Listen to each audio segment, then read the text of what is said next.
Friends, ഇന്ന് വളരെ വിചിത്രമായൊരു video ആണ്. എല്ലാം വേസ്റ്റ് ഐറ്റംസിൽ നിന്നും വ്യത്യസ്തമായിട്ട് പെട്ടെന്നൊരു ക്രാഫ്റ്റ് ഐറ്റം ഉണ്ടാക്കാൻ പറ്റി എന്നുള്ളതാണ് ഒരുപാട് സന്തോഷം എനിക്ക് തോന്നുന്നത്.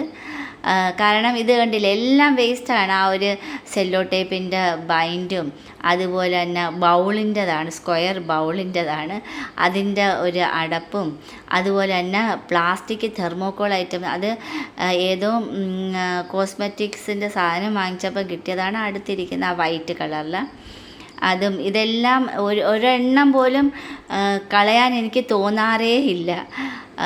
എനിക്ക് വഴക്കും പറയും ഇതുപോലെ എല്ലാം കൂട്ടി കൂട്ടി ഓരോ കീസുകളിലാക്കി ഞാൻ കെട്ടി വെച്ചിരിക്കുക. അതുപോലെ ഈ ചെയ്തതിൻ്റെ ബാലൻസ് ഞാൻ എടുത്ത് മാറ്റി വെച്ചിട്ടുണ്ട്. അപ്പം ഇത് ചെയ്യുന്നതെന്ന് പറഞ്ഞാൽ ആ ഒരു കണ്ടില്ലേ, സെല്ലോ ടേപ്പിൻ്റെ അകത്ത് നമ്മൾ വൈറ്റ് പേപ്പർ കൊണ്ടോ അല്ലെങ്കിൽ ആ white A4 size paper cut ചെയ്ത് അതിൽ ഒട്ടിച്ചിരിക്കുകയാണ്.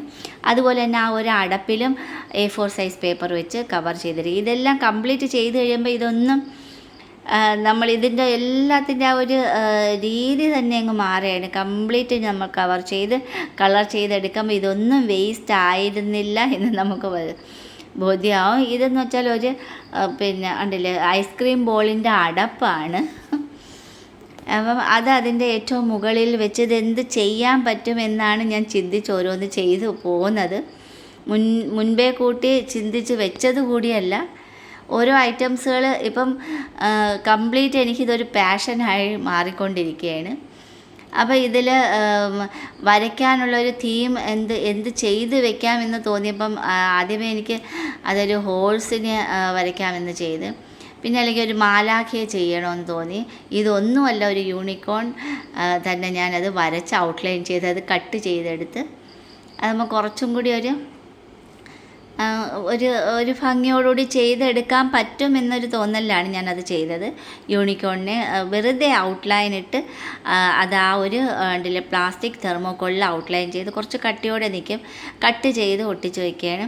എന്നിട്ട് ഇത് ആ ഐസ്ക്രീം ബോളിൻ്റെ അത് കംപ്ലീറ്റ് റെഡ് കളർ, കുറച്ചും കൂടി ഡാർക്ക് റെഡ് കളർ ഇട്ട് അതിൻ്റെ സെൻറ്ററിൽ തന്നെ അത് ഫിറ്റ് ചെയ്ത്, ഇതെല്ലാം B7000 എന്ന ഗം കൊണ്ടാണ് അത് പേസ്റ്റ് ചെയ്തിരിക്കുന്നത്. ഇതെന്ന് പറഞ്ഞാൽ ബീഡ്സാണ്. എല്ലാ ഡെക്കറേഷൻ ഐറ്റംസ് ഓൾറെഡി എൻ്റെ കയ്യിലുണ്ട്, അതിൻ്റെ ബാലൻസും എൻ്റെ കയ്യിൽ ഇരിപ്പുണ്ട്. അപ്പോൾ അതിൻ്റെ ഇത് ചെറിയ ബീഡ്സാണ്. അത് ഗോൾഡൻ ബീഡ്സ് ആണ്, വൈറ്റ് ബീഡ്സും എല്ലാം ഇരിപ്പുണ്ട്. അപ്പോൾ ഇത് ഗോൾഡൻ ബീഡ്സ് ഇട്ട് കുറച്ചും കൂടി ഉണ്ടല്ലേ, അത് ഈ ഫെവി ബോണ്ട് അല്ലെങ്കിൽ B7000 ഗം നമ്മൾ ചേർത്തതിന് ശേഷം ആ ഒരു ബീഡ്സ് എടുത്തിട്ട് കൊടുത്താൽ മതി. ബാലൻസ് ഇനി നമുക്ക് എടുക്കുകയും പറ്റും. ഇനി ഞാൻ ആ കട്ട് ചെയ്ത് വെച്ച യൂണിക്കോണിൽ വൈറ്റ് കളറാണ് കളർ ചെയ്തെടുക്കുന്നത്. അതിൽ കുറച്ച് ഗ്ലിറ്റേർഡ് പൗഡറും എൻ്റെ ഓൾറെഡി വാങ്ങിക്കാനും കിട്ടും. നമുക്ക് എല്ലാ കളറിൻ്റെ ഗ്ലിറ്റേർഡ് പൗഡർ കിട്ടും. അപ്പോൾ അതെല്ലാം എൻ്റെ ഓൾറെഡി ഇരിപ്പുണ്ട്. അപ്പോൾ അത് ഞാൻ ചെയ്ത്, ഇത് ഒരു സ്പെഷ്യലാണ്. ഇത്രയും ചെയ്ത് വെച്ചപ്പോൾ എനിക്ക് തോന്നി അതൊരു സ്റ്റാൻഡ്, ഒരു ആർച്ച് പോലെ ചെയ്യണമെന്ന് തോന്നി. അപ്പം അതിന് വേണ്ടിയിട്ട് ആണ് ഈ ലൈറ്റർ. അത് ഞാൻ ഫ്ലവർ മേക്കിങ്ങിൻ്റെ ബാലൻസ്, അത് തീർന്നു പോയിട്ടുള്ളൊരു ലൈറ്ററാണിത്. അപ്പോൾ അതും എൻ്റെ കൈ കിട്ടി. അതെങ്ങനെ ഇതിൽ അഡ്ജസ്റ്റ് ചെയ്ത് വെക്കാമെന്ന് ചിന്തിച്ച്, അപ്പം ഒരു സ്ക്വയർ കണ്ടില്ലേ, ഒരു സ്ക്വയറായിട്ടുള്ളൊരു ഒരു ബൗളിൻ്റെ അടപ്പ് കിട്ടി. അപ്പോൾ അതിൽ നമുക്ക് രണ്ട് സൈഡിലും വെക്കാനായിട്ടുള്ളൊരു സ്റ്റാൻഡും ക്രിയേറ്റ് ചെയ്തെടുത്ത്, ഇതെല്ലാം B7000 എന്ന ഗം കൊണ്ടാണ് ഒട്ടിച്ചിരിക്കുന്നത്. പെട്ടെന്ന് ഒട്ടുന്നത്. അത് നമുക്ക് ഗ്ലൂ ഗണ്ണിൻ്റെ അതേ എഫക്റ്റാണ് ഈ ഒരു B7000 ഉണ്ട്, B6000 ഉണ്ട്. നല്ല എഫക്റ്റീവാണ്. ഇനി അതെല്ലാം കംപ്ലീറ്റ് ആ ഒരു സ്റ്റാൻഡ്, ബേസ് എല്ലാം ലൈറ്റ് ബ്ലൂ കളർ ചെയ്തെടുക്കുകയാണ്. അത് നമ്മൾ പറയത്തത് കൂടിയില്ല, ഇത് ഇത്രയും വേസ്റ്റ് ഐറ്റംസ് ആണെന്ന് കൂടി പറയത്തില്ല. അതുപോലെ കംപ്ലീറ്റ് അതിൻ്റെ എല്ലാം രീതികൾ തന്നെ കംപ്ലീറ്റ് മാറ്റിയെടുത്ത് കഴിഞ്ഞ് രണ്ട് സ്റ്റാൻഡിൽ അതിലും കംപ്ലീറ്റ് ലൈറ്റ്, ഓൾറെഡി അതൊരു ബ്ലൂ ലൈറ്ററായിരുന്നു, അതുകൊണ്ടാണ് ലൈറ്റ് ബ്ലൂ കളർ ഞാൻ സെലക്ട് ചെയ്തത്. ഇനി അതൊരു ആർച്ച് പോലെ ചെയ്ത് വയ്ക്കാനായിട്ടാണ് ഞാൻ ആ ഒരു സെല്ലോ ടേപ്പിൻ്റെ വേസ്റ്റ് ബൈൻഡാണ്.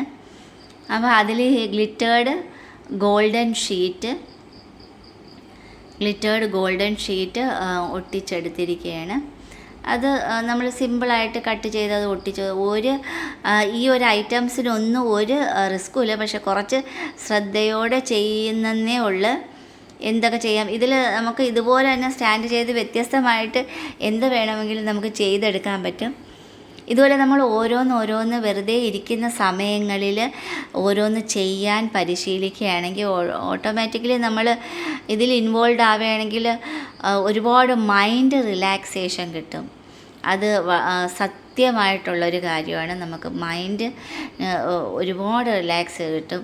നമ്മൾ മറ്റൊരു കാര്യം നമ്മൾ ചിന്തിക്കാതെ നമ്മൾ ഇതിലോട്ട് തന്നെ ഇൻവോൾവ് ആകുമ്പോൾ അത് നമുക്ക് സ്വയം ഒരു മോട്ടിവേഷനും കൂടി ആയിക്കൊണ്ടിരിക്കുകയാണ്. എന്നെ സംബന്ധിച്ചിടത്തോളം അതാണ് എനിക്ക് ഒരുപാടൊരു മോട്ടിവേഷൻ. അതായത് ഒന്ന് ചെയ്യുമ്പം അടുത്തത് ഞാൻ ചിന്തിക്കുക, അല്ലെങ്കിൽ ഒരു വേസ്റ്റ് ബുക്ക് ക്രിയേറ്റ് ചെയ്ത് അതിൽ എഴുതി വയ്ക്കും നെക്സ്റ്റ് എന്നുള്ളത്. അപ്പോൾ ഇതൊക്കെയെന്ന് വെച്ചാൽ ഓൾറെഡി എഴുതി വയ്ക്കാതെയും ചിന്തിക്കാതെയും പെട്ടെന്ന് ചെയ്യുന്നതാണ് ഈ ഇടയ്ക്കൂടെ ഉള്ള കംപ്ലീറ്റ് വേസ്റ്റ് മെറ്റീരിയൽസ് കൊണ്ട് ചെയ്തെടുക്കുന്നത്. ഇതിൻ്റെയൊക്കെ ബാലൻസുകളെല്ലാം ഞാൻ പ്രത്യേകിച്ച് എടുത്ത് മാറ്റിയിട്ടുണ്ട്. ഒരു വേസ്റ്റ് പോലും ഒന്നുപോലും കളയാറില്ല. എന്തിനാ ഈ ഒരു ഗ്ലിറ്റേർഡ് പൗഡറോ അതുപോലെ തന്നെ ഗ്ലിറ്റേർഡ് ആയിട്ടുള്ള ഒരു ഗോൾഡൻ ബീഡ്സോ ഒന്നും ബാലൻസ് ഒരെണ്ണം പോലും കളയാറേ ഇല്ല. അപ്പം ഇതുപോലെ അതിൻ്റെ കംപ്ലീറ്റ് ആ ഒരു ഫ്രണ്ട് വ്യൂ വരത്തക്ക വിധത്തിൽ ഞാൻ അതും കംപ്ലീറ്റ് കവർ ചെയ്തെടുത്തു കഴിഞ്ഞ് ഇതുപോലെ നമുക്ക് ഏത് കളർ വേണമെങ്കിലും ചെയ്യാം, എങ്ങനെ വേണമെങ്കിലും ചെയ്യാം. ഇതൊക്കെ നമുക്ക് ഓരോന്നെടുത്ത് ഈ വേസ്റ്റ് നമ്മുടെ വീട്ടിൽ നമ്മൾ വാങ്ങിക്കുന്നതിന് എന്ത് വേസ്റ്റ് തന്നെ ആയാലും എന്ന് പറഞ്ഞാൽ ക്രാഫ്റ്റ് ഐറ്റമിന് ചെയ്യത്തക്ക രീതിയിലുള്ളതാണെങ്കിൽ മാറ്റി വെച്ചിട്ട് നമുക്ക് തന്നെ ഒരുപാട് ഡെക്കറേഷനായിട്ട് ഇഷ്ടം പോലെ നമുക്ക് തന്നെ ക്രിയേറ്റ് ചെയ്ത് നമ്മുടെ വീടിൽ അലങ്കരിക്കത്തക്ക വിധത്തിൽ നമുക്ക് ചെയ്ത് വെക്കാവുന്നതേ ഉള്ളൂ. ഒരുപാടെണ്ണം നമുക്ക് ഇതുപോലെ ചെയ്തെടുത്ത് വെക്കാവുന്നതേ ഉള്ളൂ. കുറച്ച് നമ്മളത് ചിന്തിച്ച് ചെയ്യണമെന്ന് മാത്രം, കുറച്ച് പേഷ്യൻസ്, കുറച്ച് ക്ഷമയോടെ ഇരുന്നാൽ മാത്രമേ നമുക്കിത് ചെയ്തെടുക്കാൻ പറ്റൂ. ഇതിപ്പം B7000 വെച്ച് നമ്മൾ ഇത് ഒട്ടിച്ച് കുറച്ച് സമയം എടുക്കും. അതൊന്ന് ഒട്ടി വരാനായിട്ട് കുറച്ച് സമയം എടുക്കും. ഇനിയെന്ന് പറഞ്ഞാൽ ആ ഒരു യൂണിക്കോൺ അതിലോട്ട് ഒട്ടിച്ചെടുക്കാനായിട്ട് ഇത് കുറച്ച് കോട്ടൺ, പഞ്ഞിയും കൂടിയാണ് യൂസ് ചെയ്തിരിക്കുന്നത്. നമ്മുടെ ആ ഒരു യൂണിക്കോണിൻ്റെ ആ ഒരു ഹെയറിന് വേണ്ടിയിട്ട് വൈറ്റ് അതായത് പഞ്ഞി അതിൻ്റെ ബാക്കിൽ ഒട്ടിച്ചെടുക്കുകയാണ്. കണ്ടില്ലേ, ഇതുപോലെ ഒട്ടിച്ചെടുത്ത് ആ ഒരു വാലും അതുപോലെ തന്നെ ടെയിലും നമ്മൾ അതുപോലെ തന്നെ കണ്ടില്ലേ പറയത്തത്. എന്നാൽ ബ്ലാക്ക് സ്കെച്ചോ അല്ലെങ്കിൽ കൊണ്ട് ആ ഒരു കണ്ണും ആ ഒരു ഫേസിൻ്റെയും ഔട്ട്ലൈൻ ഒന്ന് വരച്ചെടുത്ത് ആ ഒരു കാലിന് നമ്മൾ അതേപോലെയാണ് കട്ട് ചെയ്ത് വെച്ചിരിക്കുന്നത്. ഏതെങ്കിലും ഒരു പിക്ചർ നോക്കി നമുക്ക് ഇതുപോലെ ചെയ്തെടുക്കണമെങ്കിലും ചെയ്തെടുക്കാം. കണ്ടില്ലേ, ഇത് ഇത്രയും വേസ്റ്റ് ഐറ്റംസ് ആണെന്ന് കൂടി പറയത്തില്ല. എല്ലാം വേസ്റ്റ് ഐറ്റംസുകൾ തന്നെയാണ്. അപ്പോൾ ഇങ്ങനെ ചെയ്തെടുത്ത് അപ്പോൾ ഇങ്ങനെയൊക്കെ ചെയ്യുമ്പം നമുക്ക് തന്നെ ഒരുപാട് സന്തോഷം തോന്നും. കാരണം ഇങ്ങനെ ചെയ്തെടുക്കാൻ പറ്റും. ഇനി അതെല്ലാം ചെയ്ത് കണ്ടില്ല, ബബിൾസുകൾ, അത് തെർമോക്കോളിൻ്റെ ബബിൾസാണ്. അവിടെ താഴെ അത് കംപ്ലീറ്റ് ചെയ്ത് വെച്ച് ബാക്ക് ഇനി അത് കവർ ചെയ്തിരിക്കുന്നതെന്ന് വെച്ചാൽ OHP ഗ്ലാസ് ഷീറ്റാണ്. അപ്പോൾ ഫുള്ളി കവർ ചെയ്യാൻ നമുക്ക് ആ ഒരു ഷേപ്പ് അനുസരിച്ച് കട്ട് ചെയ്തെടുക്കാൻ കുറച്ച് ബുദ്ധിമുട്ടായതുകൊണ്ട് ആ മുകൾ ഭാഗം ഷേപ്പ് മാത്രം കട്ട് ചെയ്ത് ചുറ്റും കവർ ചെയ്ത് അതിൽ വൈറ്റ് ഡോട്ട്സ് ഇട്ട് മനോഹരമാക്കി എടുത്ത് കഴിഞ്ഞു.